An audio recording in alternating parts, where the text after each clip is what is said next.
Hello everyone, I'm pleased to announce my new tour for 2024. Beginning in early February and running through June, Tammy and I and an assortment of special guests are going to visit 51 cities in the US. You can find out more information about this on my website, jordanbpeterson.com, as well as accessing all relevant ticketing information. I'm going to use the tour to walk through some of the ideas I've been working on in my forthcoming book, out November 2024, We Who Wrestle with God. I'm looking forward to this. I'm thrilled to be able to do it again, and I'll be pleased to see all of you again soon. Bye-bye. All of a sudden I start breaking down crying, and I didn't even realize what was in me myself. And I'm not wanting my wife to see me in this point of weakness because I feel maybe I would be judged. And I've had a lot of men, as I've spoken about this, tell me I couldn't tell my wife that. She would judge me too much. She would leave me if I broke down crying in front of her like that. She didn't. She pulled me in closer, and she was like, told me every single time. She's like, I know this is difficult. I know there's a lot of pressure on you right now. You can quit if you want. I will love you regardless, but I believe in you to get through this, and you will get through this if you choose to.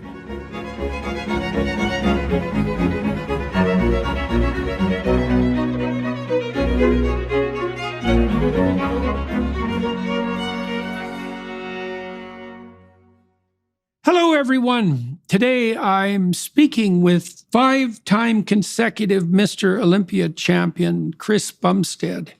And so what do we talk about? Well, we talk about the utility of aiming at something high and pursuing it, the opportunity cost that comes along with that, the challenge of balancing that kind of single-minded and maybe necessary obsession with developing everything else that makes for a full life. We talk a lot about marriage and about how he's integrated his relationship into his high-level professional pursuits. Chris, his wife, is having a baby very soon. We talked a fair bit about parenthood, talked about the role that his father played in his life. We talked about the pleasure he takes in and has discovered in being a role model, in sharing his disciplined journey towards a pinnacle with his followers.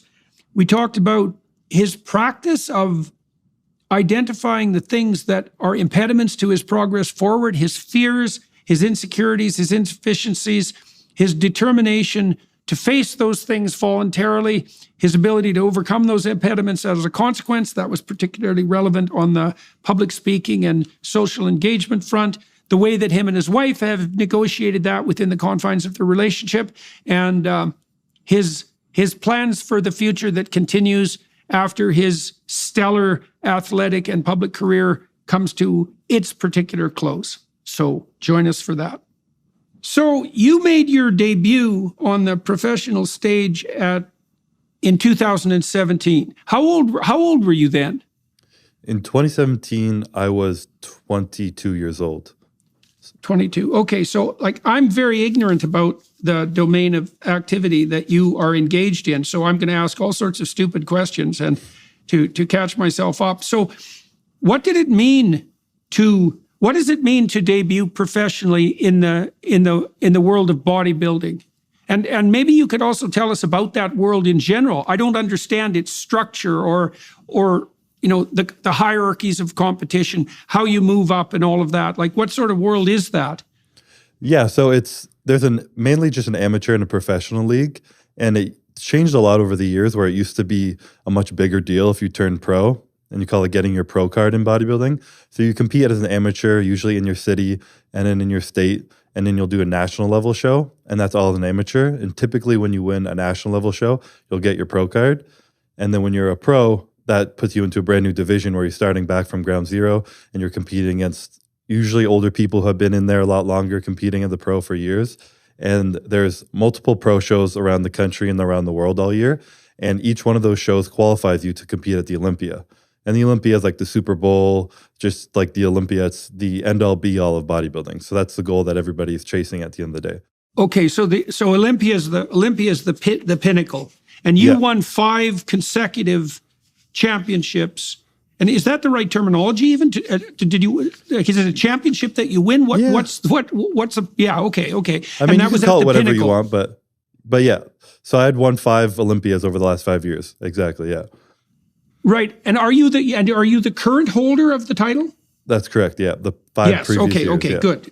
Good. Just one of, and has anybody else managed that for 5 years in a row? No. So it's actually a pretty new division I'm in. So that's another different tier that's within bodybuilding. There's open bodybuilding, which is there's no weight limit. Oh. And those are like the people like Ronnie Coleman and the huge people that a lot of people know the big names of. And there's no weight limit there. And I'm in a division called Classic Physique, which is meant to bring back more of like the Arnold days, a little bit more aesthetic and not quite as big. So I have a weight cap that I have to match. So my division's only been around since 2016. So there were 2 previous winners before me over the 3 years, but the division's only been around for 8 years. And I've won 5 of those 8 years. So no one's really had a chance to beat that. Oh, okay. So I was noticing, with regard to weight, I don't know how accurate Wikipedia is, but it listed your weight as 234, but in the off season as 264. That's pretty accurate, yeah. Oh, okay. So what's the reason for the discrepancy there? So in bodybuilding, it's all about like bulking and cutting mainly. You spend a majority of your year trying to put on muscle. And to do so, you need to put on a little bit more body fat, eat more food, train a little bit more intense, do less cardio so your body's growing. And then when you enter prep, which is like the big thing of bodybuilding, you enter like a 12 to 16 week prep, which is very strict dieting. And its whole intention of that is stripping as much fat as possible while maintaining as much muscle as possible. And so that's where the weight fluctuates. So you want to get to a healthy body fat, but a higher weight to put on some muscle. And then you chop that down. And that's where the weight discrepancy comes in. So I'll be 265-ish at my highest. And I'll come down to about 240 when I'm right on stage. Okay. And that's to make the most of your shape for the competition, I presume, to make you as cut as you can be for the purposes of the display. Is that the case? Exactly, yeah. It's like chiseling down a stone, down to all the excess stone, bring it down to just the art of it. Right. And so when you're in that 12 to 16 week period, what do you do on the diet front? What do you have to do in order to lose that 30 pounds? And what does your diet regimen consist of? It typically consists of you start building up to a maximum amount of calories as you can throughout the year so your metabolism is flying.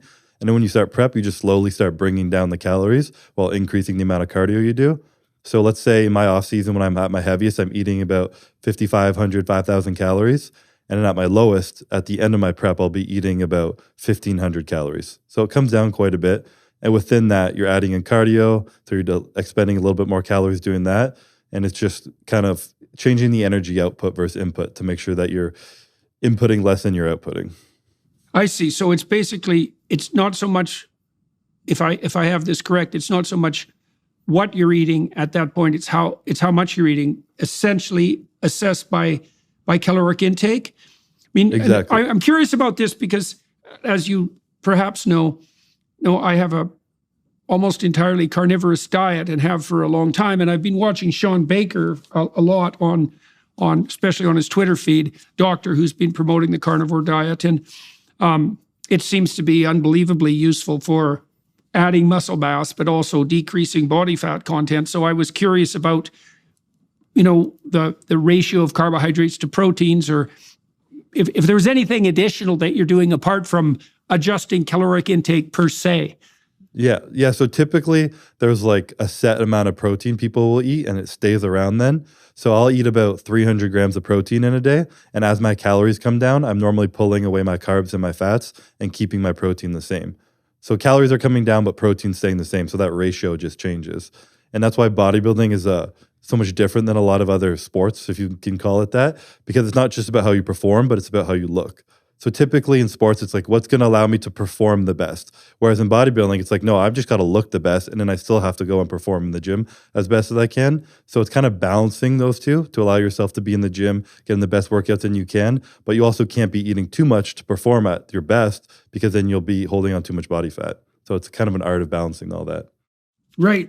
Okay, so let's go through the progression of your career from amateur to professional. And then I would like also to talk about the criteria by which you're judged, exactly what it is that the judges are looking for.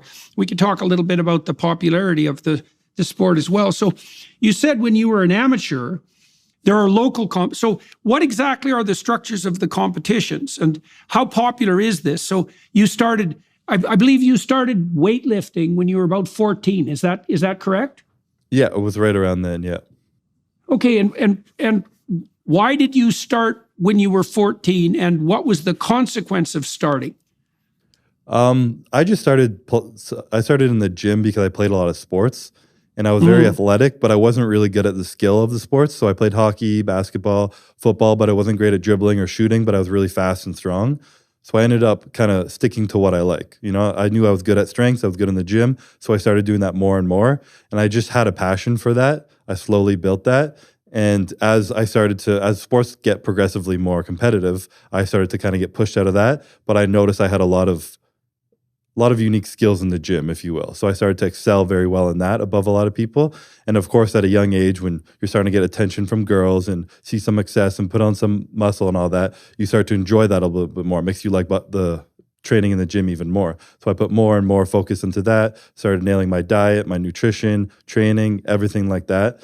And then it was when I was in grade 12, my sister started dating a local bodybuilder, and they're actually married now. He's my brother-in-law, and he started coaching me into the true realm of bodybuilding. Because before that, I was just training to be strong. I didn't understand bodybuilding to how precise it really was. So he started teaching me the intricacies of that, and he saw the potential in me. He's like, "You're young." I was 18 years old, had a lot of muscle on me. He's like, "You should try doing a bodybuilding show. I'll coach you. We'll see how it goes. Have some fun with it. Why not?" Oh yeah. So I was like, "Sure, Okay, I'll give it a shot." Okay, So, yeah. okay. So let's walk into the practicalities of that, because there will be lots of people who are watching and listening who, in principle, would like to discipline themselves. In principle, they'd like to hit the gym and, undergo some physical transformation to make themselves stronger and healthier and more attractive. And like, I started weightlifting when I was about, 21, 22, something like that. I was very, very thin and not very strong.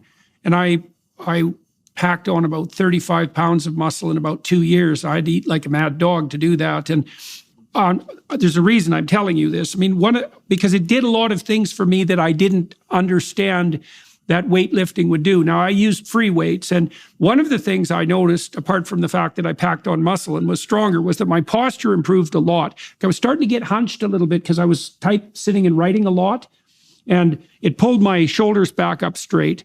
And then it was really good for my coordination, especially my lower body. My legs got a lot more coordinated. And the other thing it did was produce, and I think this went along with the coordination, and maybe that was from working all the little tendons and so forth that you do with free weights.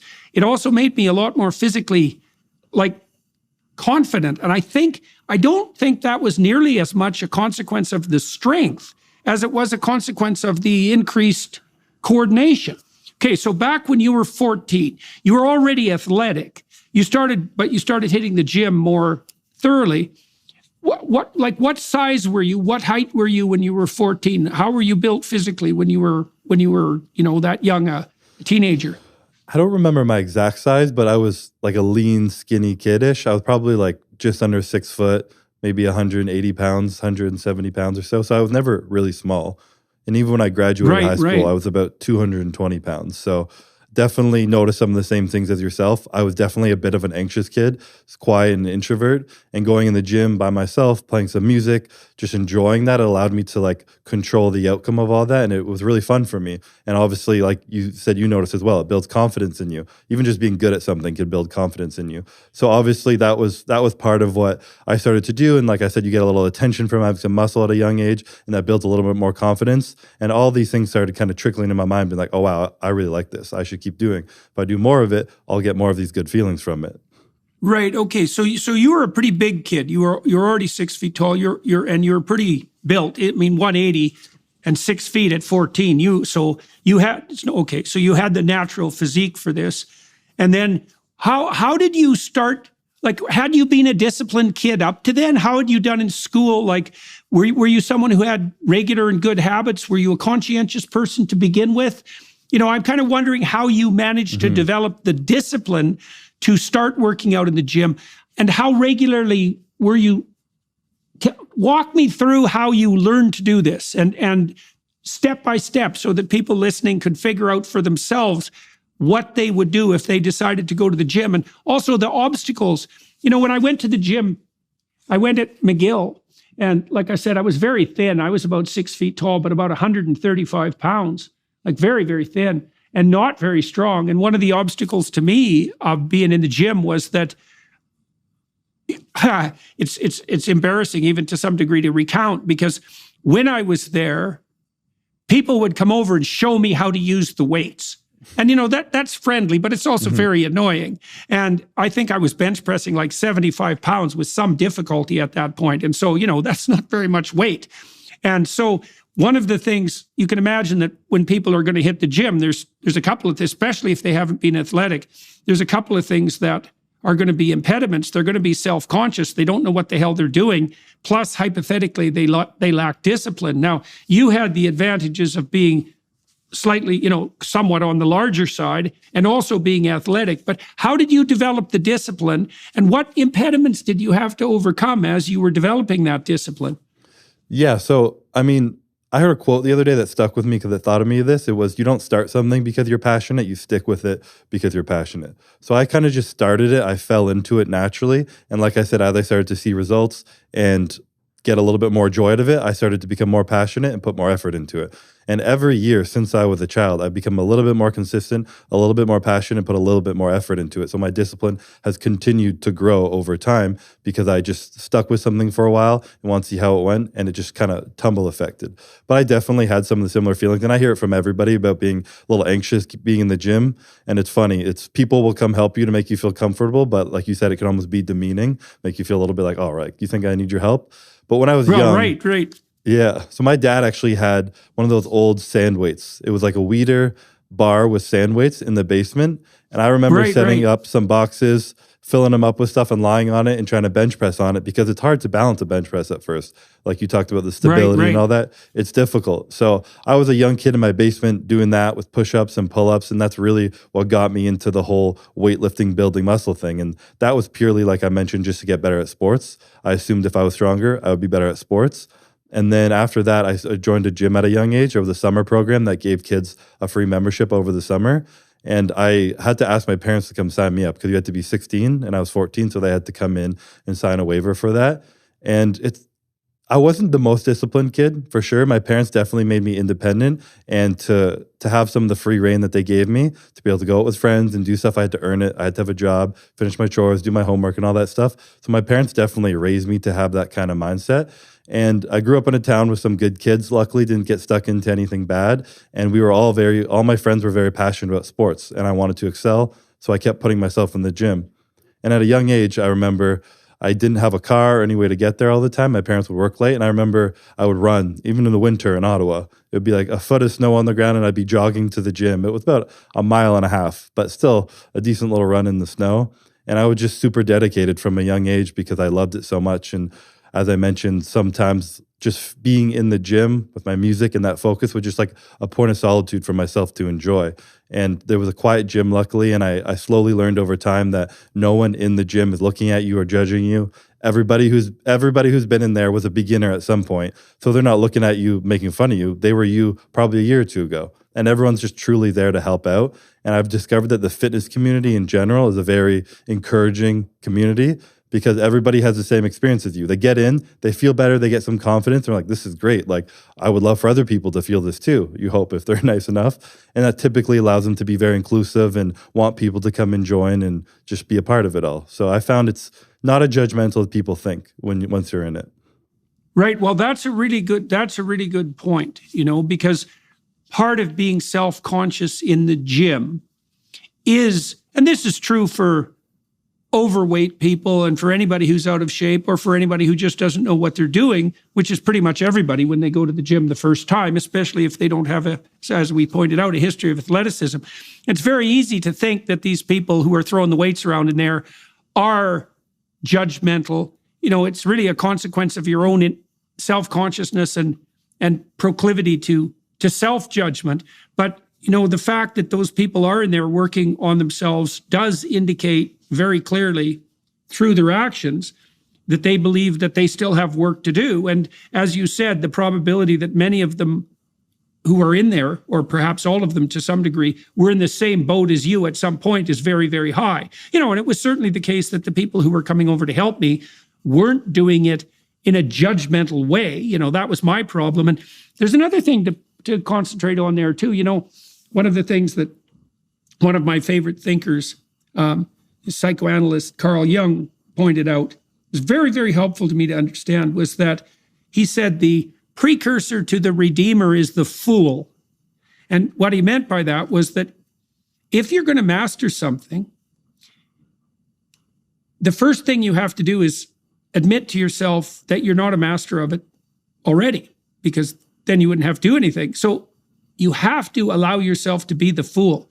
And, you know, one of the things I've noticed about people who are highly successful is that they will jump into new things that they don't know anything about and be the fool, be the person who doesn't know anything, be the person who's low man on the totem pole, start at the lowest rung, and they won't pretend to know more than they do know. They ask the stupid questions that are necessary. They humble themselves in accordance with their novice position. They accept that weight, but they also do so in the understanding that if they're honest with themselves, they can make the kind of incremental progress that you described, right? Because you said you got more and more disciplined as the years went by, and that it doesn't matter.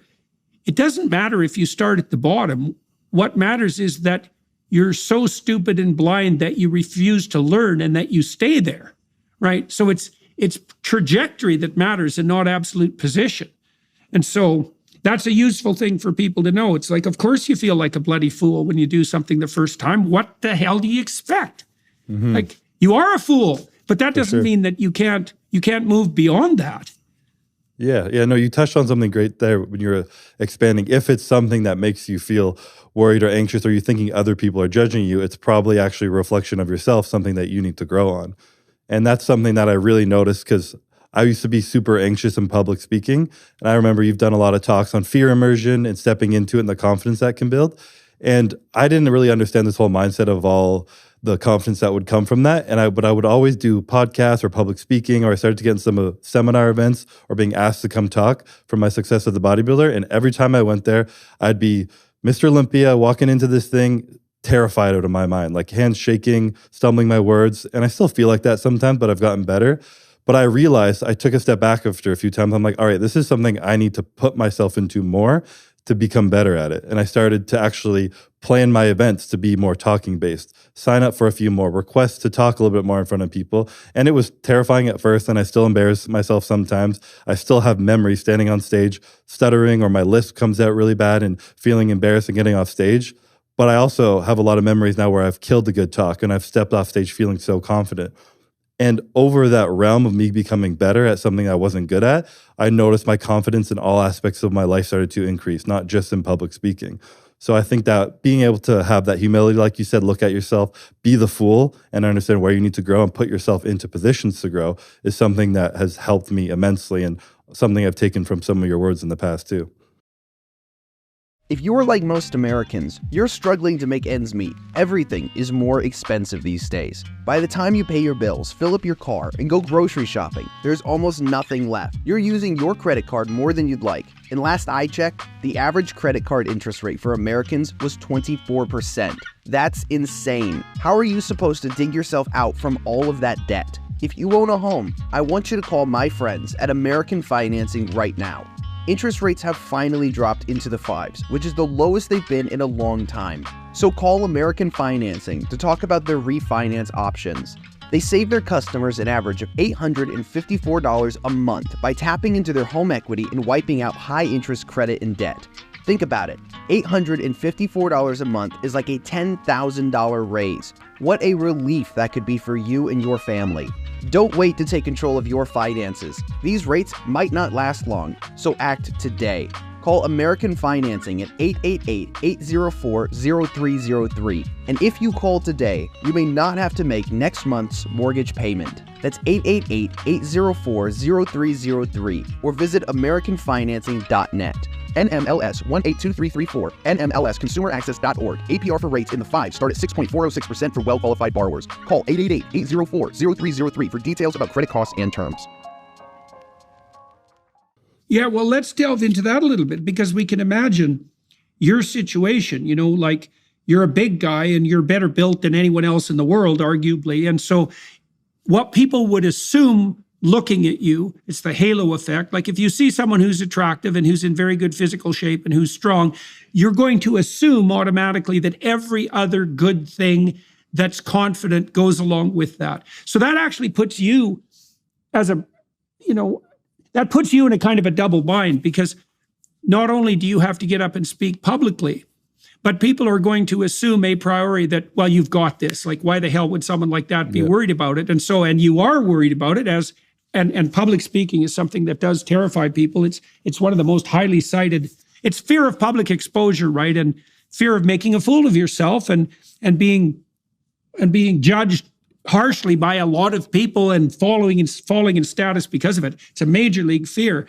Now, so you had reasons to be afraid. Now, you said that you had decided to voluntarily confront that regardless. And there's a real key lesson there, because one of the things that's been extraordinarily well documented among psychologists and we'll stick with psychologists who deal with anxiety is that the universal pathway to overcoming anxiety is to voluntarily face what you're afraid of in graduated doses. It has to be voluntary, can't be accidental. You have to, and that's partly a mindset issue. And, that mindset goes very, very deep. It's not just something that you think. When you decide that you're going to confront something voluntarily, you probably change yourself all the way down past the cellular level. You change the way that genes code for proteins. You change the way your cells operate. You change the way the neurons communicate. Like everything about you changes. And what you're doing, what you did, let's say, with public speaking is not only did you develop the skill set that was associated with public speaking, and we can go into that a bit more, but you simultaneously developed the part of you that is capable at the physical and the psychological level of confronting everything that's frightening as such. It's so cool because it means that you can, what you do with people in therapy, when you do exposure therapy, which is essentially what you did, let's say, when you decided to arrange for yourself more and more demanding speaking opportunities, is that you don't become less afraid exactly. You become braver and braver and braver. And that's different, right? Because you're always going to be facing challenges that are beyond you to some degree. There's always a reason to be terrified into paralysis, but you can learn to be a more courageous person. And that's not just an attitude. Like I said, it changes you at every single level of your being, really all the way down to the molecular.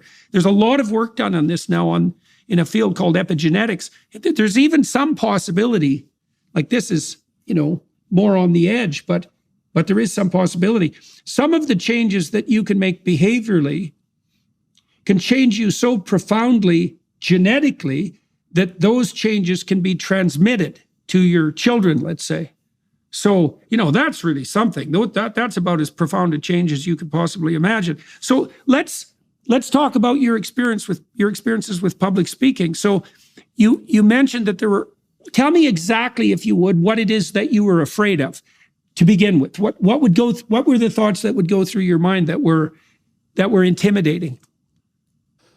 I mean, definitely, as anyone can imagine, when you put yourself in front of a bunch of people, you're in a position to be judged. It's a very vulnerable spot. And I can't really pinpoint exactly where it came from, but I have some minor memories from a child in front of a class or something like that, being super embarrassed and sweating. But I do think a lot of it comes from, I have a speech impediment. I've had a lisp since I was young. And when I get nervous, it gets worse. And when I was younger, it was much worse. So I used to be teased for that a little bit, which made me, I'm sure, much more quiet and introvert and just not wanting to talk. So not wanting to talk around anyone, obviously, is much scarier to talk around a large group of people. So now standing on top of people, my mouth will get really dry. I'll start to be like, my tongue will stick out of my mouth. I'm like, oh my God, I'm going to sound dumb. People are going to laugh at me and judge me. And it led to this kind of spiraling effect. And you really hit the nail on the head when you talked about the visual persona I give off when someone sees me or hears about my career or something. They already have an expectation of who I am. And that's something that I've worked on a lot in the past couple of years, of this differentiation with my therapist who's helped me with this between what I would call C-Bum versus Christopher. and the difference of what people expect me to be, what I think people expect of me, and who I should be versus who I really am, and allowing myself to be that person who is a little bit scared, anxious, has a lisp, can step on stage and kind of embarrass himself a little bit. So that's something I've worked on, and this public speaking was part of that process of working on all that. But overall, before getting up there, hands would be shaking, heart would be racing. I wouldn't even have concrete thoughts if these people are going to think this about me. It was just like nerves, kind of like almost like blacking out nerves, just like, oh God, here we go. I got to do this. And as you mentioned, voluntarily doing it is the whole secret to it. So when I started taking those nerves and those butterflies and that kind of feeling in my heart as a good sign, as a chance for growth and changing my perception, I'm okay, me feeling this right now, if I step into this is giving myself an opportunity to grow and become something better. So try and enjoy that a little bit more. This is the feelings of racing in your heart, of being scared, all these things. It's part of the human experience. And I think feeling anything is something great, better than feeling nothing at all. So I started to kind of try and enjoy it and be excited for what would result of it. And that's kind of continuously helped. And obviously when you're stepping on stage, if your goal is for people to like you, I've heard someone in the past say, I believe they said, then you're putting your self-worth on the line. You're giving your self-worth an issue to be judged. Versus if you step on stage and your only goal is to be yourself, then it doesn't matter if they accept you or not, because you can succeed just by being yourself. And that can lead to even more self-confidence. Obviously, it's a better goal to just be who you are rather than have people like you. It leads to a lot more fulfilled happiness rather than a false sense of reality of people liking a false sense of yourself. So that was a huge process of what I kind of stepped through and all that. And like you said, you don't get less scared, you get more brave. Even before getting on the podcast, I was a little bit nervous. I still get nervous now. And I believe in myself more. I have more confidence from my track record in the history, and I'm more brave to step into it a little bit more. Okay, so you covered a bunch of things there that I think are interesting and worth delving into. It's like, okay, what do you want when you step on stage? So let's say, well, you want people to like you. It's like, well, what the hell do you mean by that, first of all? It's like, which people? And does that mean that you're going to present a false front so that they like that? Because that isn't you. So if they like that false front, you haven't been humiliated. I mean, you've definitely circumvented that, but it's not like you got people to like you because they don't know who you are. So that's not a really good victory. Like, I mean, I understand why people might want to craft what they're going to say so they don't fail cataclysmically. But that's also not how you ever succeed as a public speaker. So when I go out on stage, I wouldn't say I'm nervous about it anymore, but I've done it so much now, and it takes a very long time before you won't be nervous at all. It's not like I'm not pumped up and also excited. See, that's another thing you said, is that you want to get yourself into the frame of reference where you're primarily grateful for the opportunity and you're excited about it, like both of those. So like when I'm going out on stage, my wife does this too. Like we always take a moment or two to remember how bloody unlikely it is that there's all these people gathered there to hear us talk, and remember the fact that they're actually there because they want to see success, not failure. And so that allows you to step on stage not with a mindset of suspicion and paranoia and distrust of the audience, which is part of the fear of being judged, but the recognition that you're among people who wish you well, which is certainly going to be the case for you in most of the places that you're speaking. And anyone who isn't there for that reason, they're the sort of mean-spirited person you shouldn't really care about what they think anyways.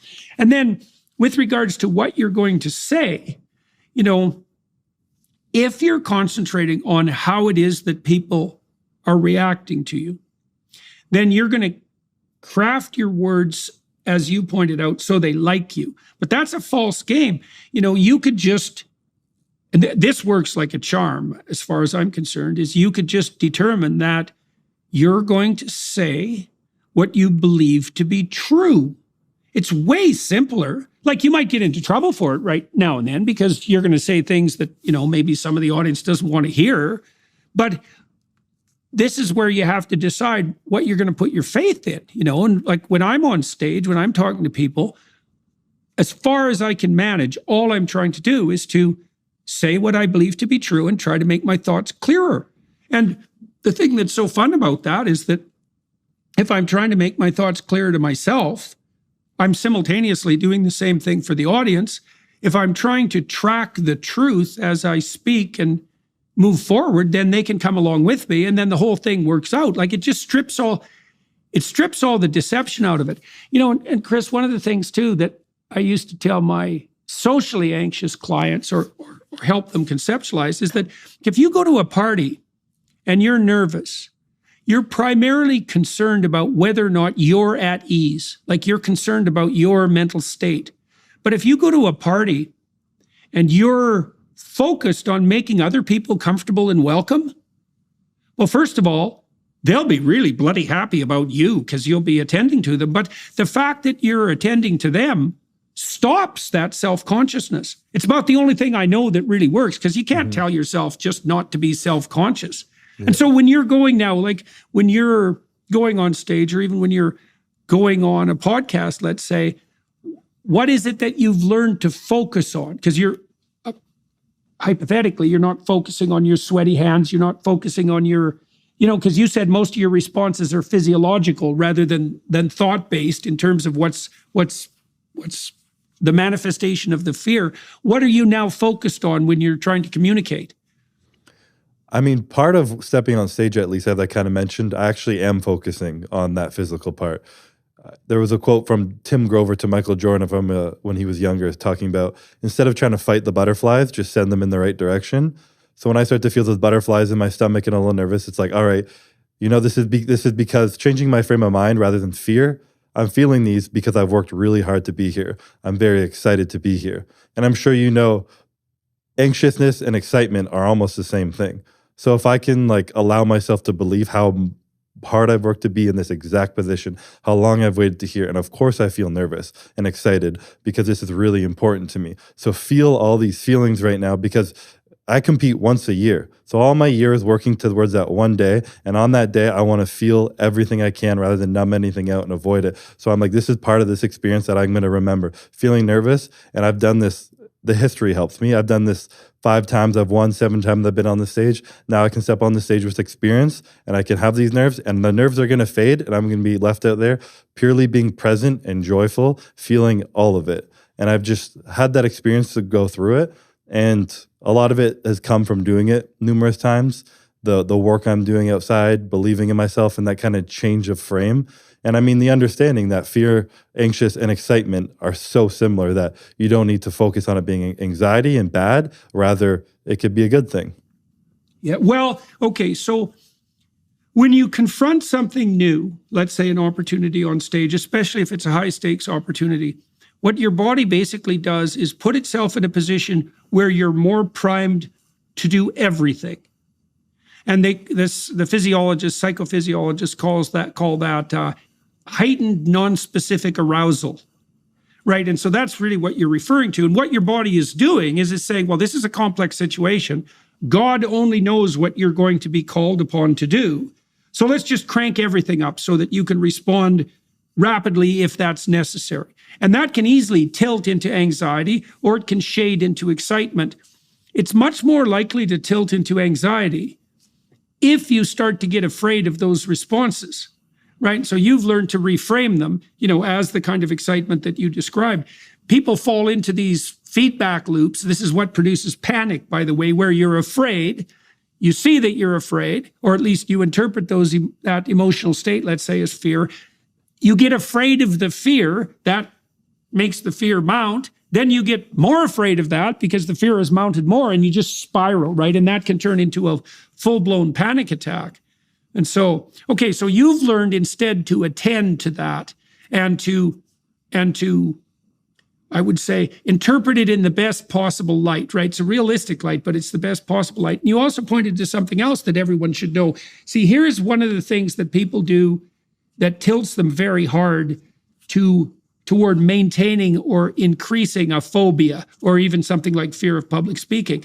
So as you're approaching your debut on stage, let's say, that tendency for arousal is going to increase.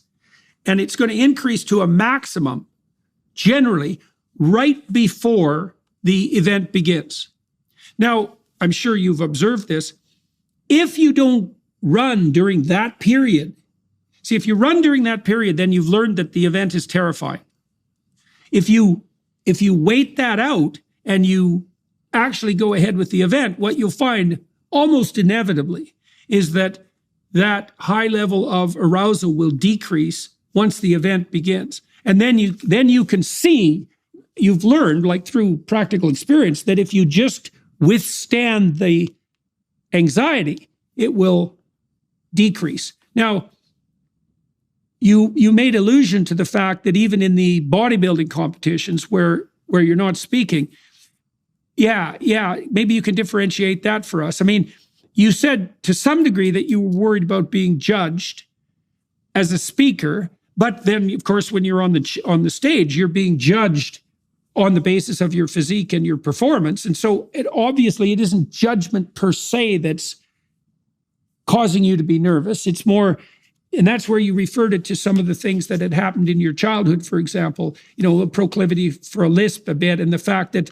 you had experienced some public humiliation. Doesn't take much for a kid, by the way, especially when they're, standing up in front of a class. One bad experience like that could color you for quite a long time. How do you differentiate between what you feel when you're on the stage, when you're being judged on the basis of your physique and your work, compared to being evaluated with regard to speaking? How are those different for you? I mean, when I was younger and I first started competing, I felt a lot more nerves, but I didn't do any public speaking events. So it's hard for me to compare that. I'm sure, you can actually look back to my Olympia speech in 2019 when I won my first Olympia, and I blurted some stuff out, didn't know what to say, was like, oh, but I felt super confident while on stage. So when I started, there was more experience I had in the bodybuilding aspect, a lot more experience of that compared to public speaking. So my anxiety and work on public speaking really only started to progress in the last 2 years, where I've had the last 10 years of competing to work on that. So right now I definitely still have nerves in both, but they're much less in bodybuilding, and I'm much more able to change that frame of mind, like I mentioned, of being able to enjoy that excitement rather than be worried about it. And it feels easier for me to perform physically and get on stage and do what I need to do, rather than start to pull my thoughts together and speak and all that stuff. I'll notice I'll get a lot more tongue twisted than I will mess up my posing on stage. So definitely more difficult speaking. But as you said, that fear of judgment feeling on stage, I do get a little bit on both. But now the bodybuilding aspect has transferred a little bit more into pressure and expectation. Because when I was younger, I felt it, but it was a little bit different because I was just new and nervous, but I was the underdog and no one really cared. There was nothing expected of me. So I was just feeling a youthful nervousness. And then now when I get up there, sometimes it's like, okay, people are actually here to see me now and expecting me to be the best in the world. There is a standard that I have to withhold, and anything less than that, if I come second place, that's bad now. Whereas when I was younger, if I came second place, that's amazing. So any kind of movement backwards is just more pressure. So that's a different style of expectation and pressure I feel from being on stage versus the actual fear of failure when I'm speaking. Did you know a baby's heart begins to beat at just 3 weeks? And that heartbeat is a baby's only defense in the womb. At 5 weeks, a baby's heartbeat can be heard on ultrasound. And that's where Preborn steps in, rescuing 200 babies every day from abortion simply by providing a mother with a free ultrasound and allowing her to hear her child's heartbeat and see that perfectly formed body in the womb. By 6 weeks, the baby's eyes are forming. By 10 weeks, a baby is able to suck his or her thumb. Preborn needs our help to save these precious souls. For just $28, you could be the difference between the life or death of a baby. And if you become a monthly sponsor, you'll receive stories and ultrasound pictures of the lives you've helped rescue. All gifts are tax deductible, and 100% of your gift donation goes towards saving babies. To donate, dial pound 250 and say the keyword baby. That's pound 250 baby. Or go to preborn.com/Jordan. That's preborn.com/Jordan. Right. Well, okay, so there's a couple of things there. I mean, the first is that, your comfort on stage performing professionally was proportionate to some degree to your degree of experience, and also to some degree proportionate to your success, right? Because you could imagine that as you got more successful, you got more confident. But, you're pointing to something else that's a little deeper than that too, which is you don't want to be deluding yourself into thinking that you're ever going to get to a point where you have nothing on the line and you're just without fear. That's why it's so much better to practice being brave than it is to assume that conquering fear means absence of fear. That isn't what it means. It means getting better and better at being able to deal with fear. Because, one of the perverse things you're pointing to is that, someone seeing this from the outside might think, well, what the hell does Chris have to worry about? I mean, he's already hit the peak of his profession. Of course, he can go out on stage and be confident. There's nothing brave about that because he's in an optimized position. But you're giving us a viewpoint from inside, which is, but the stakes have changed now. The situation's different, and the downside consequences are different than they were. And so I've seen this often. One of the things I saw among professors and students was that they would falsify the way they presented themselves, what they said, what they wrote, because they weren't in a secure position. So an undergraduate would write a false paper for a professor because they had to get the grade. And then as a graduate student, they'd write, they wouldn't say what they really meant in a seminar because they didn't want to cause trouble with people who might write them letters of reference. And then when they became junior professors, well, they didn't have tenure yet, so they still couldn't say what they thought. And then the next rung of professorship, well, that's not all the way to the top, so there's still something to sacrifice, and people would falsify themselves, and it was based, what they would tell themselves is, once I get into a position of security, I'll be comfortable with who I am and what I think and what I have to say, and then I'll start speaking. But the lie about that is that you're never going to get yourself in a position where security makes you brave. That isn't how life works. Security doesn't make you brave. What makes you brave is the decision that you're going to confront things that you're afraid of. And even like the people I know that are radically successful, and obviously you're one of them in your domain, it's not like they're now bereft of challenges. Like in some ways, the challenges actually get bigger, when you're playing a higher stakes game. So, and I'm saying this, as you know, is that to let everybody know that you're never going to be in a situation, especially if you're pushing yourself forward, where you're not confronting something that is a genuine threat and a genuine challenge. And you can get yourself in a place where you're actually happy about that. So why do you let's delve into that a little bit. You've won 5 championships, right? And so one of the questions that someone might ask is, well, why continue? Like, why do you continue to do this? What's driving you forward still? I mean, it's a great question. And it's one I've been honestly asking myself for the past couple of years, especially this year. There's been times where the risk versus reward hasn't felt like it's all there for me. And now my wife is pregnant, I'm having a child, life's changing, I'm getting older, there's a lot of stuff coming into my life. And I've been asking myself that a lot. And it's not so much being a champion that I love. And I have this thing called champion mentality. And I say how it's not about the trophies or the medals around your neck. It's kind of more about the person I've become in this journey. And I've heard you speak a lot about how humans take value from the uphill climb. It's finding a new challenge, climbing that mountain. That's where we find value and growth in ourselves. And I've almost become addicted or just fallen in love with the self-discovery and growth that I have discovered through bodybuilding by pushing my limits physically and mentally, by going through states of suffering, overcoming the odds that hit me at the worst times, and being able to see how far I can take a goal and how far I can push myself. I've fallen in love with that growth that has come with that. And so that's continuously what pushes me. And we spoke about the feelings I have on stage. And I think a lot of successful people and myself have gotten really good at things for our ability to compartmentalize and to suppress things and continue to work as things are going on.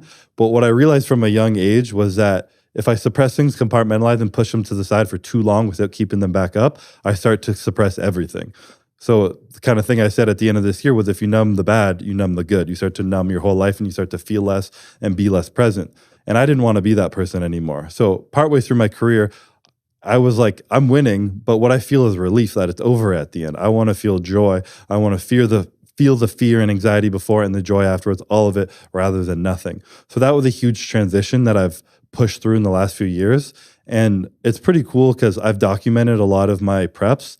My friend Calvin here has been my videographer through everything, and you can see almost a shift in previous years of where I was a lot more stoic and hard-faced to being a little bit more lighthearted and laughing and joyful, hanging out with people backstage before getting on stage, because I'm really present and enjoying all that. And that's because when challenges come up in the middle of prep, which they always have, I tore my lat, I injured myself this year, I have an autoimmune disease as well, which has affected me in the past, and having to overcome those things, if I allow myself to feel that fear and stress and sadness and let out my tears and cry with my girlfriend who's supporting me, or my wife now, and be able to move through that, then when I'm in a position of joy and success, I feel way more joy and success. I'm able to embrace all that a lot more. So that's part of the personal growth that I've discovered through bodybuilding. And obviously I'm only 28 years old. I know there's so much more for me to discover.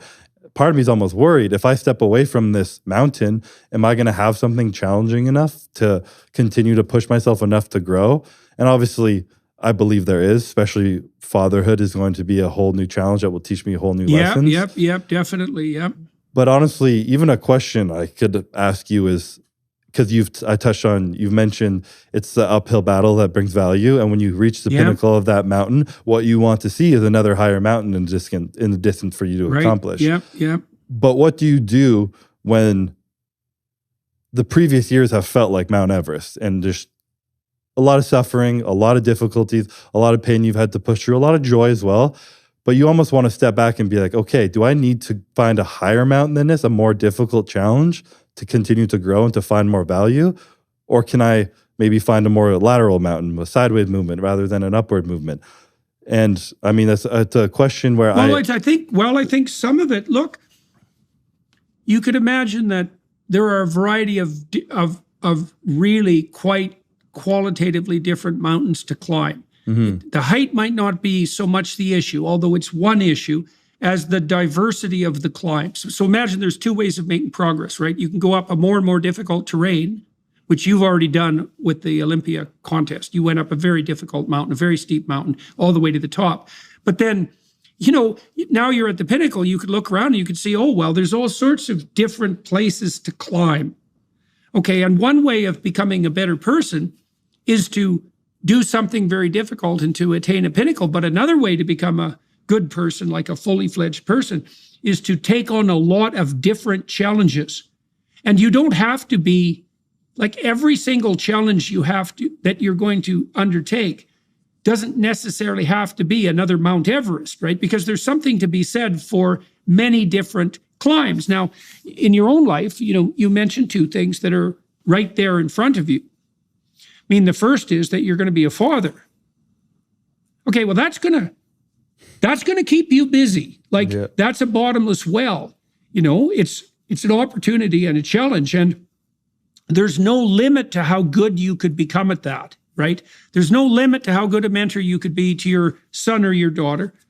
There's no limit to how good a relationship you could establish with them if you made that a priority.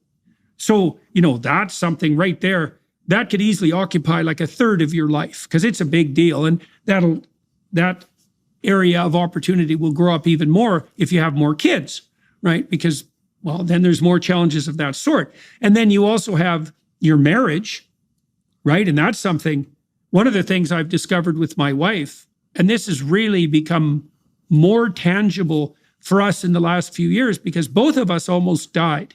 And not just a little bit, like brutally and over, months and years. It was very rough.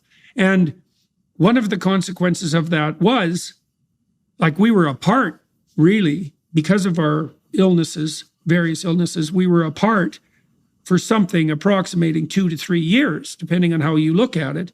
And we grew apart during that period, as you do, because that's a long time. But we've found new depths to our relationship that we didn't know were achievable in the aftermath of that. And so I think there's no end to the depth. There's no end to the mountain that you can climb with your wife. And that's even more true once you have kids together. So you've got that.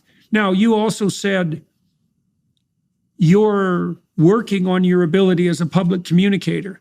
Well, that's something that's there for you because you've already got a huge following. You know, people are interested in you because you've mastered a particular discipline. And so you have the opportunity to continue to do good on that front that would be proportionate to your developing ability to express yourself. And so, you know, we have this program online called Future Authoring. It's at selfauthoring.com, and we try to help walk people through the problem we're discussing with that program. So this is how it works. We might as well walk through this a little bit. This is how it works generically. It's like, okay, imagine yourself 5 years in the future. Okay, now here's the deal, and here are the conditions.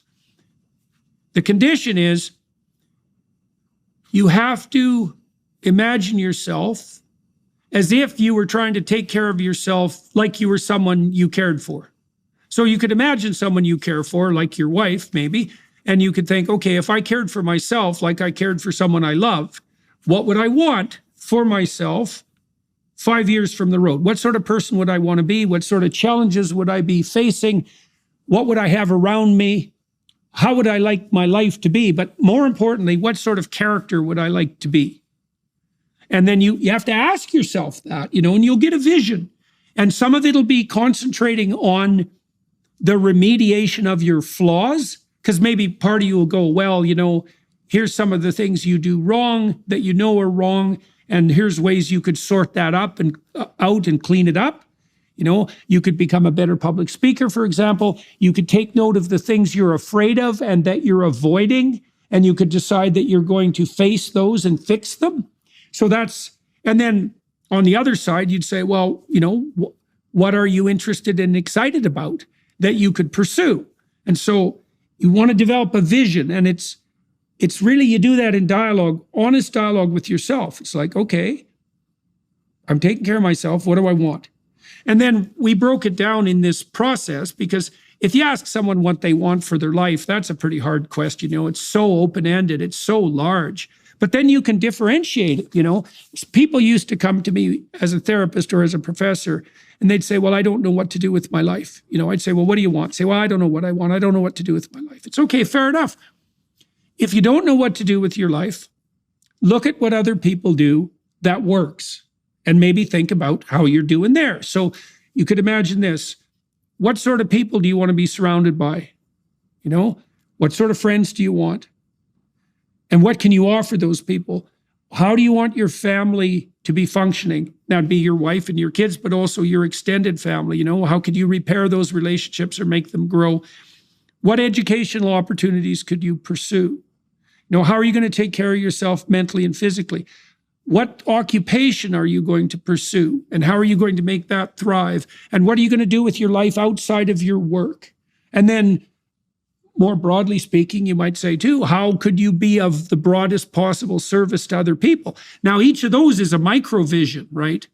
And that, what that does is it provides for you, because you pointed out something extremely important there. You know, you said you fell in love with the process of climbing mountains, right? And that speaks also to your motivation to continue pursuing your bodybuilding, which is, you know, an extreme preoccupation, a difficult preoccupation. People might say, well, why do you do it? And, you know, your answer so far has been, well, you like climbing mountains. And then you might say, well, then the mark of your success isn't going to be which mountain you climbed. The mark of your success is going to be how good you've become at climbing whatever mountain presents itself in front of you. And then the goal would be something like, what would you say? The eventual mastery of as many mountains as you could possibly manage. So one of the things that kept me motivated as a professor, it's kept me motivated all my life, is like I've asked, how much can I do in the shortest possible time? Like, and that's such a fun game to play. And I pretty much take that question into everything I do. You know, it's like, where could I see this going? And then the question of efficiency, well, that's partly because, well, if you want to do 10 things, you're going to have to do them pretty efficiently, because otherwise you won't have the time. But then you get in that challenge mindset, right? It's like, okay, here's an opportunity. Now, sorry, I'm rambling a bit here, but I wanted to point out one other thing you pointed to that's very, very important. You know, you said that as you've mastered the current discipline that you're pursuing, you're more and more able to do it playfully. Mm-hmm. You know, that you have more fun backstage, you know, that you're joking around more. And I would say that's also, if you're looking for a marker of mastery, that's the primary one. You've really mastered something if you can do it in a spirit of play. And this is something to really know about the baby that you're going to have. Like, one of the things that kids love playing, and one of the things they can deliver to you as a benefit is to pull you into that play. And there isn't anything that they want more than that, and there isn't anything that they need more than that. And men can really offer that to children. Now, it's, you know, not so easy when they're 6 months old and younger, but after that, man, the field of play is open, and you can have an immensely productive relationship with your kids, and an unbelievably enjoyable relationship if you introduce and focus on that spirit of play. You are at a pinnacle in your career, and as you said, you're not very old. You've got a lot of life ahead of you.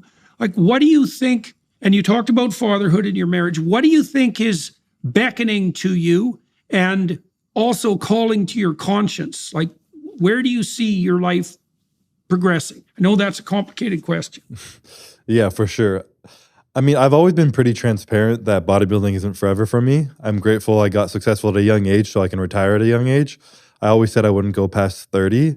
So now that I'm approaching that age, I'm coming to that point where I'm like, coming to the understanding that there isn't going to be one mountain, there's going to be many. And also, this past year, I had a lot of things on my plate and I spread myself a little bit too thin, and I wasn't able to compete at the level I wanted to at the beginning of the year. And I read this book called The One Thing, and it was talking about how if you want to be like the top 1% in something, you need to focus on that one thing. And so I kind of realized I was trying to be too good and wearing too many hats while still being Mr. Olympia. But it also showed me if I want to be the best father I can be, the best husband I can be, the best businessman, the best everything I can be, bodybuilding is going to take away from that, at least for parts of the year. So if I want to be at least like top 5% in a lot of these things, I can work really hard at that. But if bodybuilding is still being the best in the world for me, at least, it takes a lot out of me. Therefore, it's sacrificing from other things. And I started to notice that, and that's not what I wanted. The biggest goal I've ever had in my life, and I've always said this, why I'm so excited right now, was to be the best father I can be, and in turn also the best husband I can be, because my biggest role model in my whole life was my father. And the impact he had on me, I was always so grateful for it. And being able to think of the impact I can have on another child is something that really excites me. And backtracking a little bit, when you were asking me what motivates me to keep going, that's one of the biggest things that keeps me going is some of the stories I have heard from people who have followed my journey. You know, I've worked hard, like I've said, on being my true self through it all by showing a lot of things. And honestly, I've been very grateful for everything you've put out, because you have also been a great role model for men. You're very intelligent, well-spoken, all these things, but you can also be very vulnerable. You know, you're not afraid to cry when something is you're passionate about. And I've noticed myself, I'm a crier. You know, sometimes I just start crying, and I've expressed that. I've cried on stage after Olympias. I've cried on videos talking about stuff that scares me. I've talked about my lisp, which is a vulnerability and stuff. And since doing that more, I've had more and more kids come up to me and share those kind of same things with me. And this past year at the Olympia, I don't know if he was 12 or 13 years old. He was a young boy, and he came up to me, not able to speak too well. It was tears in his eyes, just thanking me for all I had done for him and how I had helped him. And he handed me a note. He handed me a letter because he said he wouldn't be able to get all those words out. And I thanked him, gave him a hug, took a picture, and kind of went about. And then a few hours later, I was waiting, eating some food. It was a night before the Olympia, getting on stage the next day. I opened up his letter and I started to read it. And he expressed how he had Tourette's. And he remembers hearing me talking about my lisp and how I was embarrassed about it and how I still have moments where it brings me back to my childhood feeling embarrassed, but working through all that stuff. And he talked about the impact that it had on him and how he'd been bullied and how sad he'd been in the past, but how he's building up all this courage that he pulls a lot from me. And it was a very nice, heartfelt note. And I sat backstage, or back where I was at the time, just crying, like sobbing, just tears running down my face, it still makes me emotional when I think about it now. Just feeling so grateful for the impact that the work I'm doing for myself and my family is also having on the community around me. And that story and that feeling alone filled me with so much energy to keep doing what I'm doing, and like a belief that I'm on the right path. And so it just felt right. I'm like, I'm where I need to be right now. And this is why I do it. This is why I'm putting myself out there at the same time as putting this much work into something. And like I said, bodybuilding is forever. I understand so when I bring down to a bunch of other mountains, I've put a lot of focus on my relationship over the past few years, and that will never stop. The amount of joy I've gotten from that, like you said, it's an endless battle. I want to put that energy into being the father I can be. And I want those lessons I have of being able to help other people in the bodybuilding community or these other kids who follow me. I want to be able to apply more to them, more to my family, more to the children, and all the above. And I really realized that the beginning of my career was a little bit more selfish, a little more external, chasing after things, making myself better. And now that I've realized I still have endless amount of growth to go, but I have enough growth inside of me where I can help others grow too. That's like the biggest thing I'm excited and passionate about.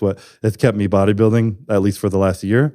And if I do another one, it will be a huge part of that as well. And a huge part, while I bodybuild, I share the ups and downs and the fears and the excitements of the entire journey. Starting a business can be tough, especially knowing how to run your online storefront. Thanks to Shopify, it's easier than ever. Shopify is the global commerce platform that helps you sell at every stage of your business. From the launch your online shop stage all the way to the did we just hit 1 million orders stage, Shopify's there to help you grow. Our marketing team uses Shopify every day to sell our merchandise, and we love how easy it is to add more items, ship products, and track conversions. Shopify helps you turn browsers into buyers with the internet's best converting checkout, up to 36% better compared to other leading commerce platforms. No matter how big you want to grow, Shopify gives you everything you need to take control and take your business to the next level. Sign up for a $1 per month trial period at shopify.com/JBP. Go to shopify.com/JBP now to grow your business no matter what stage you're at. That's shopify.com/JBP. Right. So you can see that, as you said, that your progression has been, that you focused in a very disciplined manner on one thing. And to some degree, that was something that served your own individual interests particularly well. But that as you've got better and better at that and become more successful at that, the relationship you have with your wife is beckoning as extremely important, the potential relationship with your child, and also this pleasure that you see and take in modeling discipline for people and also mentoring them. So I just had a chat with Jocko Willink, and Jocko's quite the bloody monster and very disciplined man, and he's joked with me several times that, if he'd taken a few wrong turns when he was a young man, he could have easily been a criminal type because he's a tough son of a bitch. One of the things that really changed Jocko, because we talked about this to some degree, was his experience in the military.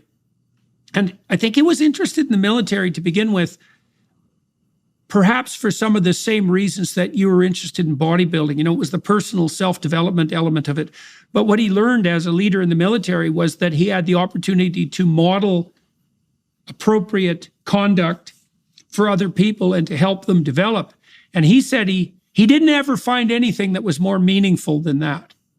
Like, that was even more exciting than excitement. That was more exciting than adventure. Certainly more exciting and worthwhile than anything, kind of troublemaking criminal adventure, which does have that adventurous element to it. It's why we like watching bad guys in movies. It's at least they're not sitting around doing nothing, and so, but it's been true in my life too, that I don't think there is a deeper pleasure and a more sustainable pleasure once you've learned to walk up mountains, let's say, with some degree of facility, than to see the positive effect that observing that has on other people, and then also to foster that. And you certainly have a walloping opportunity to do that as a father.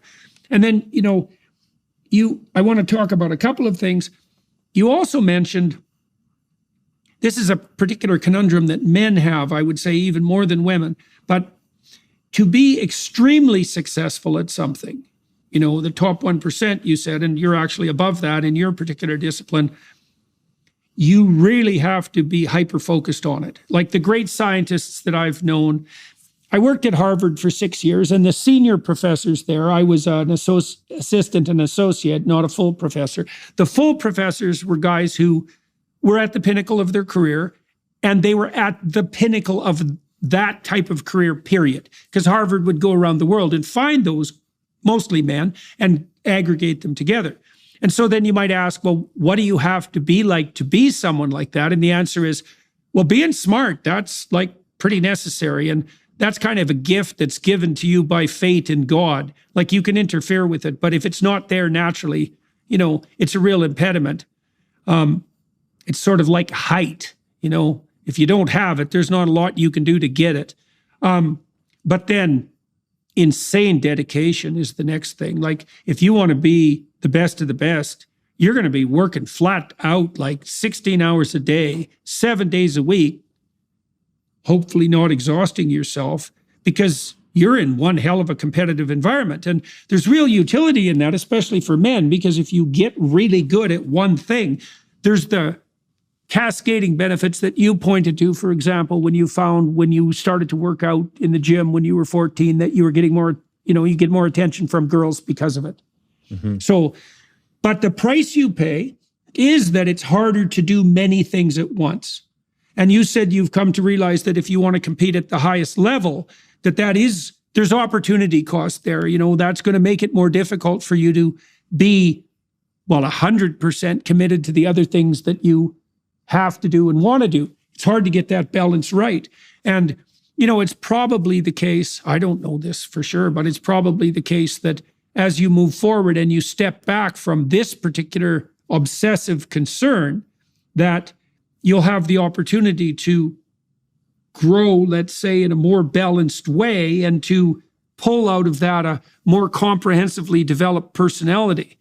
And that is something the advantage to doing that is that there's no limit to it.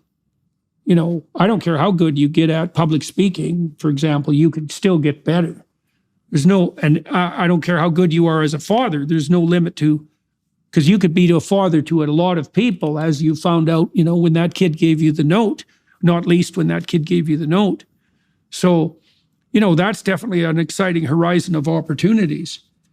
What's been your experience? You said that, we talked a little bit about your fears today. We talked a little bit about how you overcome them and how also they were linked to things about yourself that you regarded as inadequacies. We talked a little bit about public displays of emotion around that, or maybe admission of that. You said your observation has been that you doing that, like it's like admitting to your weaknesses at the same time that you're celebrating your successes, right? It's that balance. You can imagine why that would be inviting for people, because they might look at your success and think, oh my God, there's no way I could do anything like that. You must be some sort of superhuman creature to manage that. But then when they hear, oh no, you managed that despite the fact that you have an array of insufficiencies, that's where that might be a place where especially the younger guys, they can identify with you more clearly. So an honest admission of that kind of opens the door to them. They might be able to think, well, if he could do it under those conditions, I could do it under the conditions in my own life. That's the advantage of that emotional honesty, maybe, eh? Yeah, for sure. And I mean, you spoke at the beginning, we're talking about, and you always speak about speaking the truth.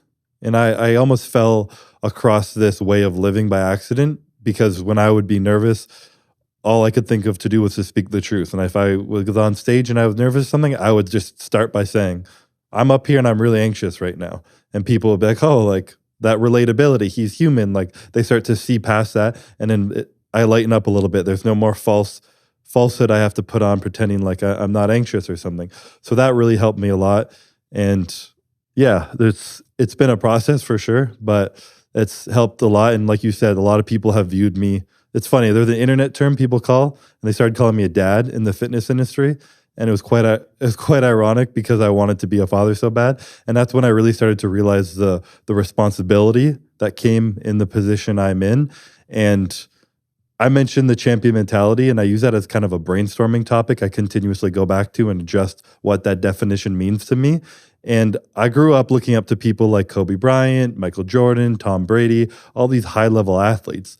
But when you take a zoom out at their life, most of them don't have long-lasting, at least not happy relationships. They typically end partway through or near the end of their career, which in my mind starts to look like these high level of success is requiring them to sacrifice their connection and relationship to be where they are.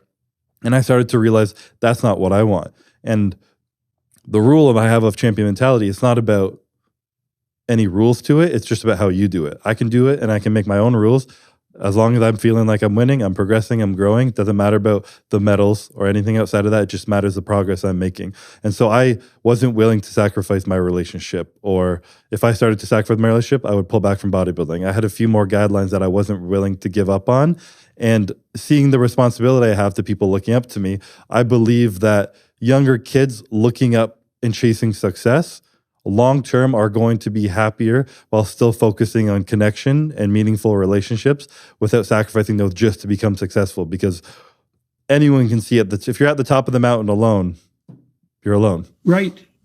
Well, the other thing too is that, and I'm interested maybe in how you've managed this, because we could say, well, your relationship is something that could interfere with your bodybuilding. Right? Because time is a zero-sum game. But then we could say, well, no, not necessarily. Like, if you got your relationship in order, well, first of all, you wouldn't be wasting time chasing other women and falling into whatever pitfalls and complexities might be associated with that.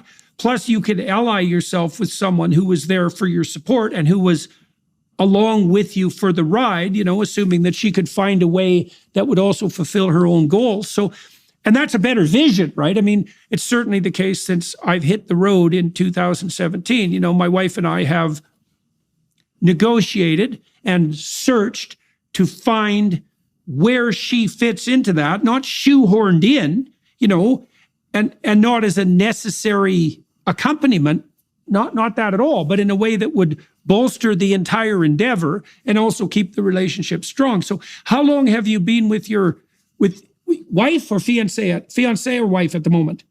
Wife. We've been together for 5.5 years. Yeah. How long have you been married? Less than a year. Okay. So you're in your first year of marriage. What do you think you've done right? And what has she done right that's enabled you guys to develop this relationship, to move towards marriage, to decide to have a baby while you're pursuing this very, very specific and difficult goal? What have you both done right? Let's start with her. What do you think she's done right? She has definitely taken a full responsibility for where she needs to come in. And the biggest thing that comes into my mind is we don't leave any monsters under the bed. We don't leave anything untouched, or the dragon, as you've mentioned. We do not allow that. And at the beginning of our relationship, we've been through some hell, we've been through some chaos, we've been through some fights, and we've been through some shit. But we're at a point now where, because we have processed all those, we fought through them, we pulled each other apart and then back together, and we went through that dance. Now we understand each other so much, and there's nothing under the rug. Our carpet's flat. It's all on the surface. We've committed to speaking the truth, speaking to how we feel, and not allowing anything go between. And I mean, she's done great at holding me very accountable. She's no pushover. I don't get away with anything really. If I come in with a bit of an attitude, or even talk about making me better as a bodybuilder too. If I'm a little snappy because I'm dieting or tired, she won't have it. She won't let it go. She holds me to a high standard. She knows what I'm capable of, and that holds myself to that standard, where I know that she's doing that because she loves me. She's willing to call me out for my faults and make the best version of me because of how much she loves me and values our relationship.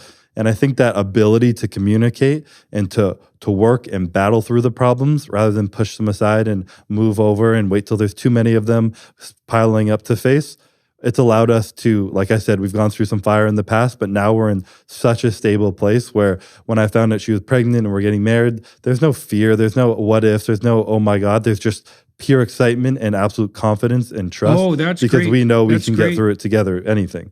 So I think that's the greatest thing. Well, that pure excitement, the emergence of that pure excitement, and that, I think that's particularly true when when it emerges as the spirit of play that we were talking about before. I mean, there isn't anything more really that kids like, boys and girls playing together, than playing house successfully.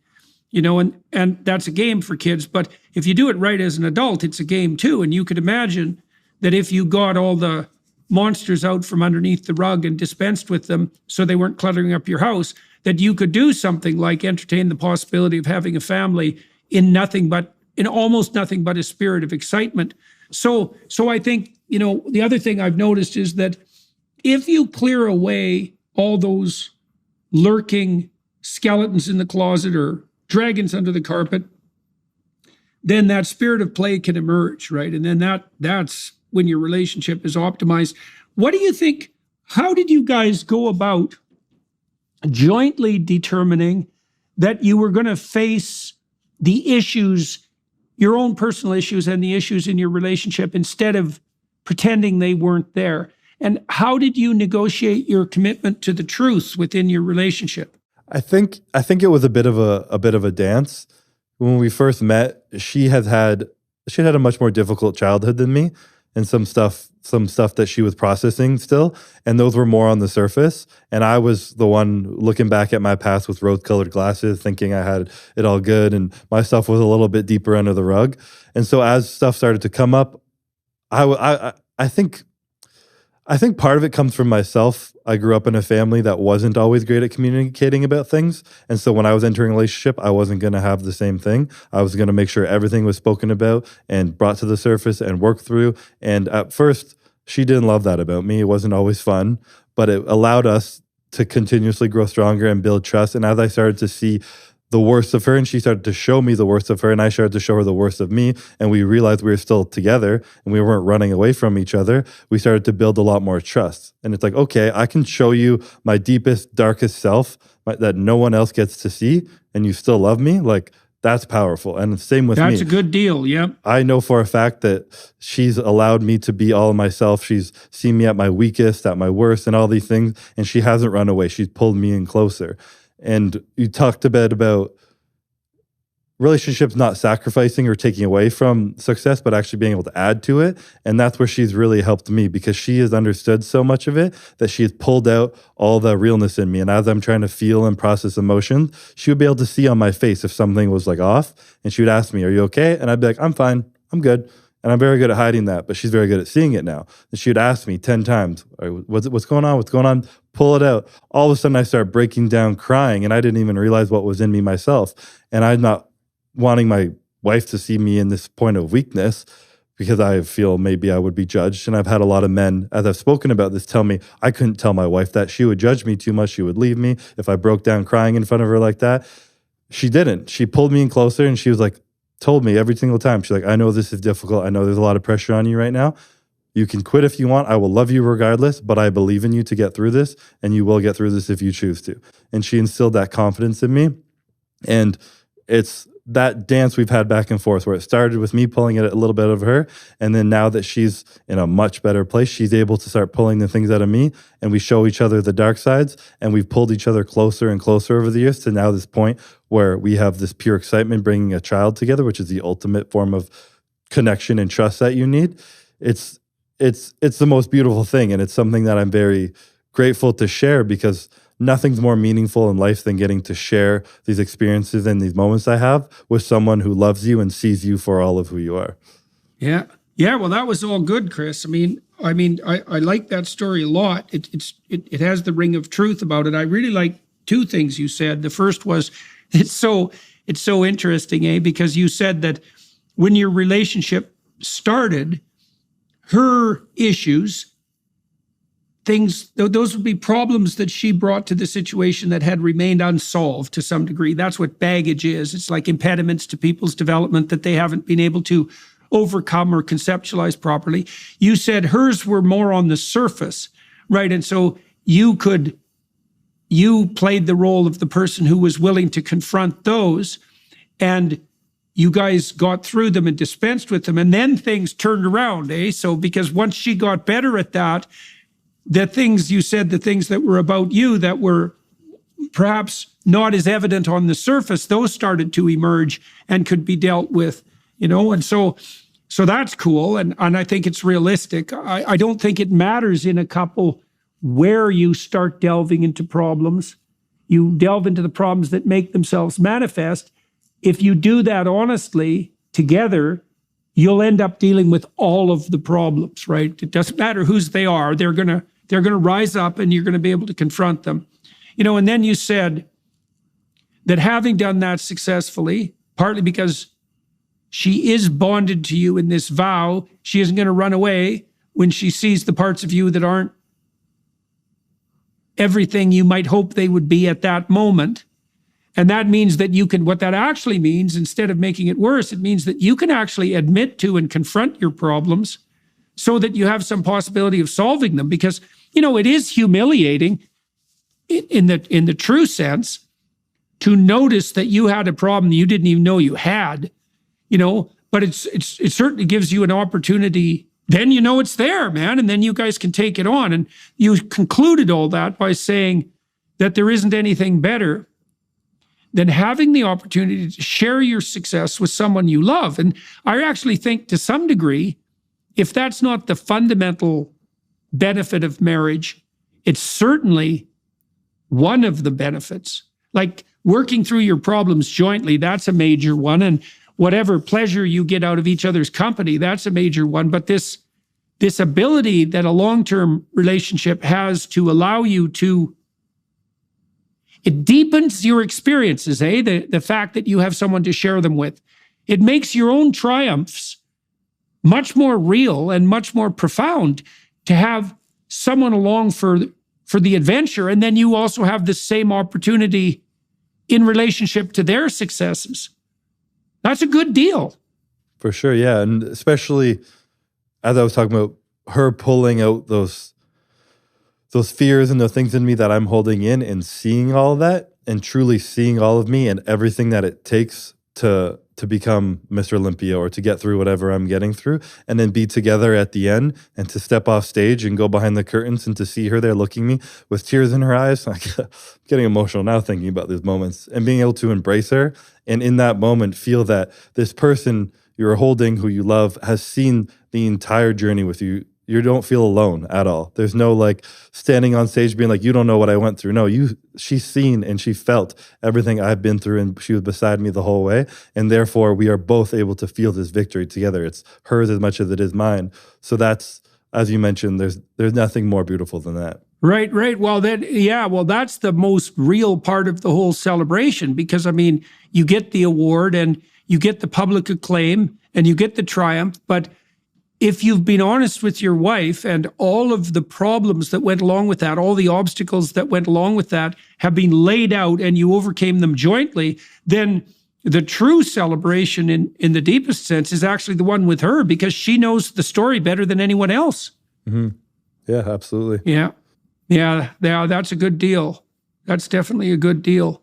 So when is your child going to be born? Baby girl is going to be born in April. In April. So you've got about 3 months. Oh, yeah. Okay. So your wife is pretty pregnant at the moment. She's right? Pretty pregnant, yeah. Yeah. Those last few months, I just watched my daughter go through that because she had a baby in mid-December. Mm-hmm. And so we were there for about the month leading up to that. Yeah. And those last couple of months of pregnancy, that's quite the whole thing is quite the trip, but the last few months in particular. For sure, yeah. Obviously, too, as a man, your role at the beginning of the child, as you mentioned, that spirit of play doesn't really come in until they're a little bit older, which is easier for a man. What would you say is some good tips for me entering this right now, especially for that first phase? That's a good question. Well, look, after my wife and I got married, I was about 28 or so, and she's a year older than me. She was ready to have a baby pretty much right away.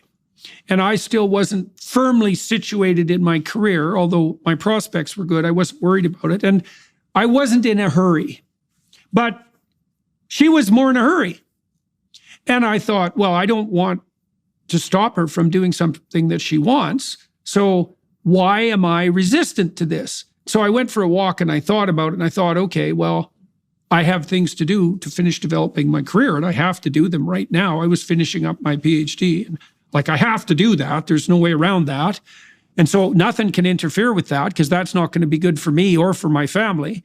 So that's one possibility. And then I thought, well, also, I don't know what the hell to do with an infant. Like, it's not in my, and look, I'm a relatively maternal man. I worked with little kids. I've worked in daycares. Like, I like little kids. And so I'm more prone to take care of little kids than most men by temperament. But even so, like infants, I don't know what the hell to do with an infant. So I thought, oh, well, maybe that's the problem. I don't have any problem with kids at all once they're sort of ambulatory, like older than 9 months, let's say. And by the way, you can start playing with a baby very, very early. Like, the play is very subtle. You know, I had taken my granddaughter, my son's daughter, and put her on my knees standing up when she was about 4 months old. And I got her to play a head bonking game.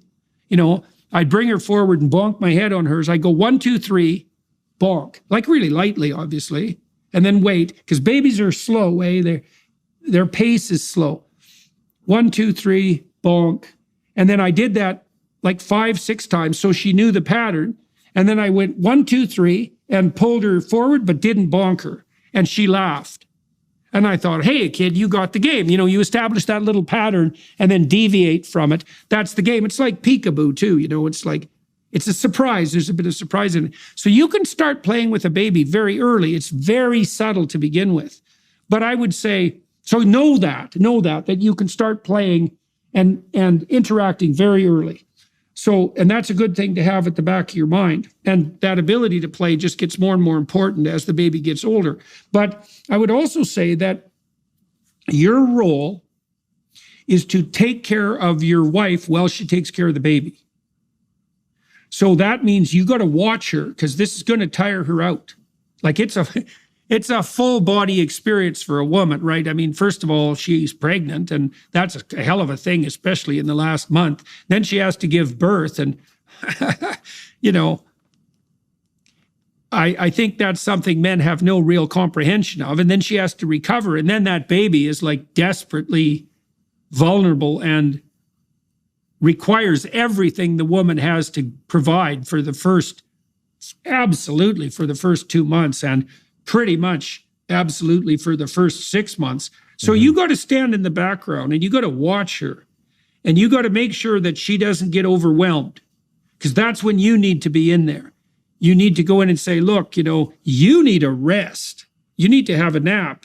I'll take care of the baby. I'll watch. And so everything's going fine, and I'll wake you up if it's necessary. But you got to spell her off.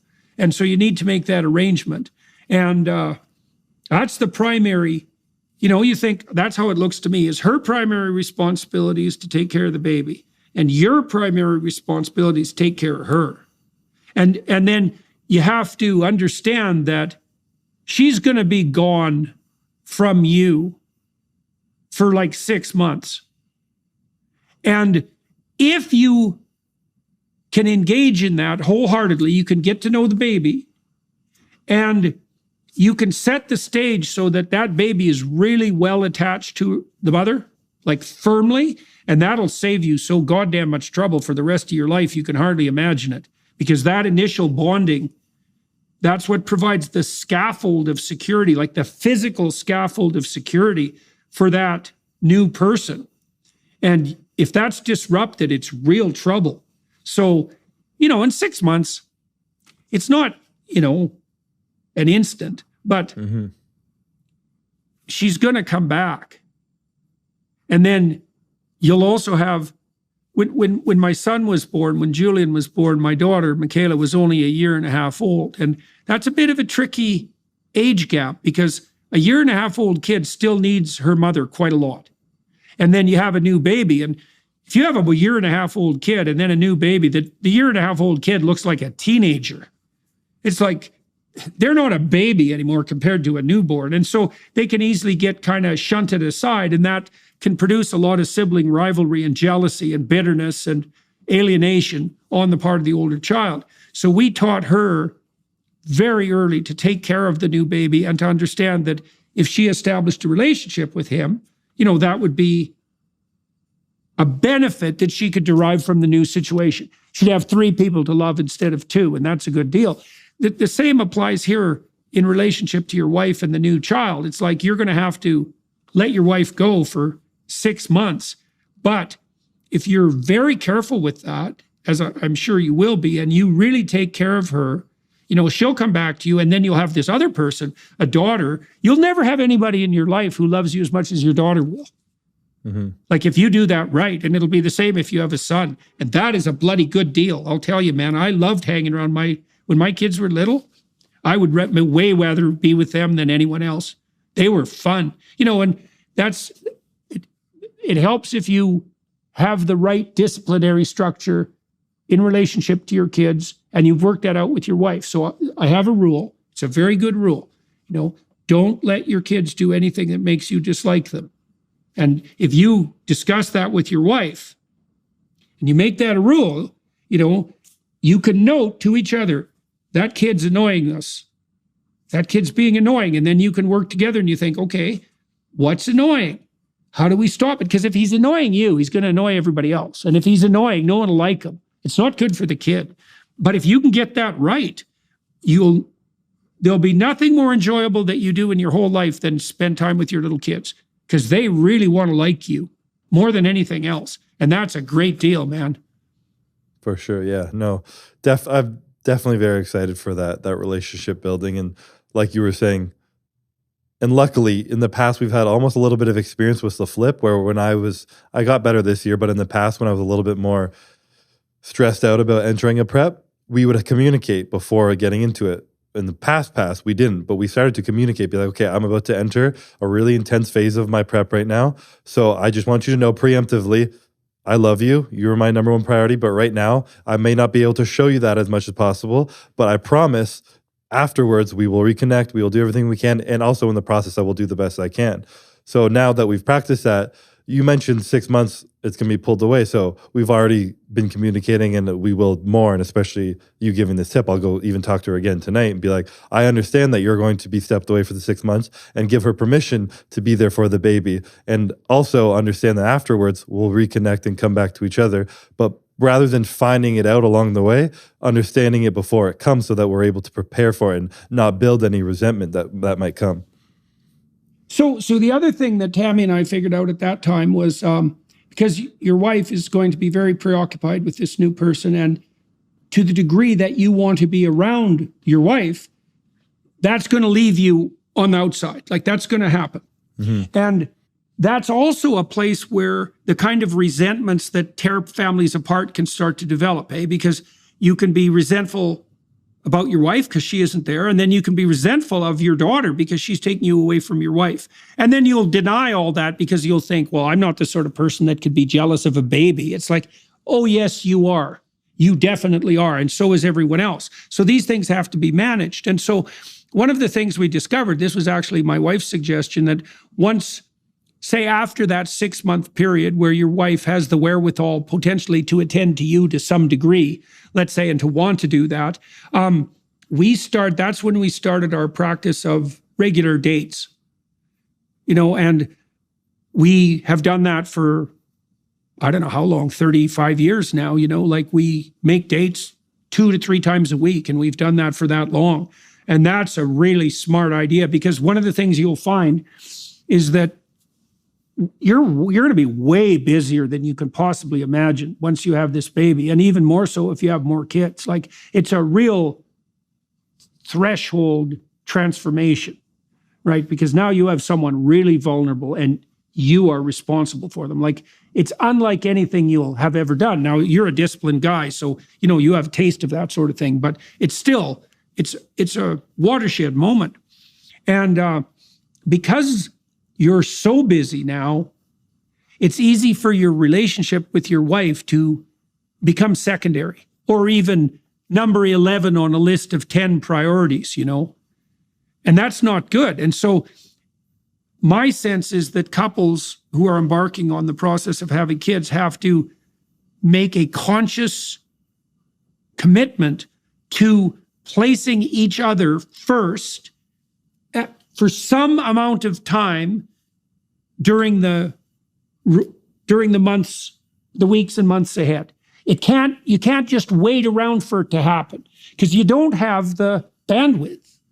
And this is something we've got better and better at too. And I would say cumulatively, over all the decades, is that the dates we have just get better and better, just like because of practice. But so if you're going to have to leave your wife to the baby for 6 months, and then maybe she'll be able to come back to you. But having a plan for that, like to begin with, she's still going to be pretty tired. It might be that, you have someone take care of the baby while you're at home and you guys have dinner together. Something that simpler. You watch a movie together, it's got to kind of start out slow. But having a conscious plan for how you're going to prioritize your relationship, given that you now have a baby to take care of, that's going to save you a lot of misery and grief as well. Absolutely. Yeah. That preemptive planning is something I've been processing a lot, especially recently, because she's also in pregnancy. Of course, they crave connection and they're building their home and almost nesting, I guess you could say. And I've been going through a very large growth phase of my business that I own here in Florida, and we've been traveling a lot for that. So I've been out of town a lot. And you were talking about part of your worries when you were having a child where you got to get your PhD, which is also good for your family long term so that you're able to provide for them. And that's partly what I'm processing and going through right now. Is it's taking me away a little bit right now, but I understand long term it's going to provide for my family. It's what's going to be best for them. But then let's say over the next 3 months, in the first 3 months of the year, I'm home for about 8 days, 10 days. And Courtney's home all the time. So I need to be a lot more conscientious when I come home of being planned. We're like, okay, I'm only back for 3 days. We need to plan ahead that we're going to do date nights every time I'm back because we need that time to connect. And that's also great practice, like you said, where I might feel busy now, but when there's a child in the mix of all that, it's going to be tenfold. So being able to preemptively plan ahead and actually build structure and routine where you're planning those moments of connection rather than just waiting for them to naturally happen, which maybe when you're young and it's Friday night, let's go out. We're not tired. Let's have fun. It used to happen naturally. But as life picks up, you need to be a lot more attentive to actually planning ahead and making sure it happens. Well, and you also Otherwise, got to learn with each other, because there's going to be, imagine there's an optimal balance between, look, if you're going to have Thanksgiving dinner, you don't want to eat a pizza like at 4 p.m, right? You want to be optimally hungry. And it's a state of optimal deprivation. And so you also want to negotiate with that with your wife, as you progress through your marriage. It's like, how much time do you have to spend with each other? But how much time do you have to spend apart or in a state of desire, right? To make all of that optimal, and that's a very subtle thing to get right. Like my wife needs to be alone more than me. And she is a lot more fun to be around and a lot more interested in me if I leave her the hell alone more. And because I would likely choose, what would you say? I'm more cuddly. God, what a horrible thing to say and admit than she is. And it's easy to be put off by her somewhat prickly exterior. She's very playful, but kind of rough, and so she's kind of a prickly person. And it's actually something I like about her. But, we've had to be very attentive to find exactly that balance, so that I'm not around her too much, so that she can come to miss me, so that when we are together, that we're both extremely happy about it, and that's something that this regular practice of planned togetherness, that can also foster that, because you can learn that. It's like, well, because you can watch yourself. It's like you'll find out, well, when am I truly happiest to see her? Like under what conditions? And she has to figure that out with you too. And that's a good thing to discover. And you can discover it if you make that effort. So, well, you have a big year coming up, eh? With a new baby. And when is your next major competition? It's in October this year. End of the year. And so you start really ramping up for that when? Depends on how everything goes in the year, but maybe around July. Right. Okay. And you're going to figure out how to do that with this new child in your life too. That's the challenge that we're going to be working on this year. Yeah. Right. Well, you got a lot of good things sitting there in front of you. A lot of new mountains by the sounds of things. For sure. And so I've been lucky that as I was talking about, bodybuilding forever for me. So as I'm approaching what I feel like at the end of my career, these new mountains are forming in front of me. So it feels like everything's kind of coming as it's meant to be, and hopefully beautiful culmination of the journey was the beginning of a new one that will be discovering my new mountains and new forms of growth and new ways to find fulfillment. So I'm very excited. Right. Well, it's very wise to be looking ahead to that already and not to be. It's a really good thing to know this is something you can learn as you get older and hypothetically wiser. Like, it's not such a bad thing to leave the party when it's going strong, especially if you got something else exciting, beckoning to you around the next corner, and you can imagine athletes in particular, they have their glory days for sure. And it's very much dependent on youth and the cutting edge that youth gives you. And you have to know when you're at the peak of your game and when the time to move on arrives. And that is earlier in athletes' lives generally than in other people's lives. And having the wisdom to see that and to not only accept but welcome it, that's one thing you can do to make that transition. I wouldn't even say easier, but to allow yourself to transition to something that could even be better. I mean, you've already had spectacular success, but that doesn't necessarily mean that you've reached your peak. And that's a good thing to know too. For sure, yeah. I'm glad you pulled back that word easier, because as I'm coming more face to face with the transition, and as you said, leaving the party while the party's still fun, it's feeling more challenging than I thought it would be. And as it should be, it shouldn't feel easy, especially because I'm not leaving something that has turned into something I resent. I'm leaving something I learned to actually enjoy more. But everything comes to an end, and like you said, sometimes that leaving something great behind will lead to something even greater. And I'm glad that I have my family in front of me to be that something much, much greater. Yeah, that's a good deal. That's a good deal. All right, so everybody watching and listening, I'm going to continue to talk to Chris on the Daily Wire Plus side of the platform. I think we're going to talk to begin with about his father, because he's made some comments in this YouTube discussion about his admiration for his father and also his discovery or adoption even of the role of dad in the enterprise that he's pursuing. And so we're going to delve into that a little bit further, as well as some other autobiographical details and anything that happens to come up that's interesting as a consequence. So if you'd like to join us there, please do. You can consider throwing some support the Daily Wire Plus way, which I think isn't such a bad idea, given that they're staunch advocates for the kind of free speech and free inquiry that we all desperately need, especially now. And so, Chris, thank you very much for agreeing to talk to me today. That was very engaging and a lot of fun, and I appreciate that. And also for your willingness to discuss so forthrightly the obstacles that you still see in front of you and that have